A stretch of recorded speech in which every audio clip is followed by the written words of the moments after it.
people come to me because they want to change. They're overwhelmed by their email to handling it well. They want to change from being managed by their time to managing it.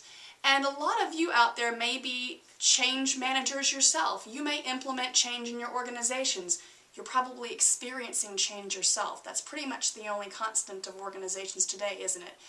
But let's discover the process of change within a person so that you can understand why you might experience some resistance or fear, or why other people may be expressing resistance and fear in the face of change. First of all, the interesting fact is that going through a major change is very similar to what you experience when you've had someone close to you die. It's the stages of grief, and there are several that track one for one to the reactions you may be feeling or seeing in response to change. First stage of grief is shock, and shock is often accompanied with denial.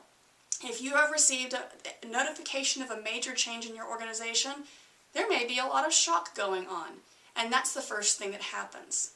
The second stage of grief is fear, and that is often an internalized emotion. Fear of what's going to happen to my job, fear of what how this is going to affect my productivity, my performance review, my salary, all those types of things bring fear. So we first experience shock, and then we start internalizing our emotions and experience fear. So people are kind of getting quiet, they're at that stage. But it's followed by a stage of externalized emotions.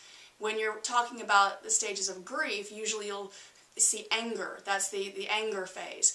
But in an organization, you'll probably be seeing people, well, you probably will still be seeing anger.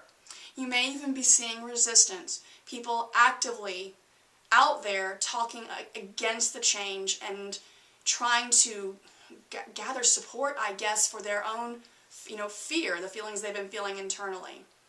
But hopefully, if you can move people through these stages, they get to the final stage, which is acceptance, where they're at peace with whatever the change is and ready to move on with work.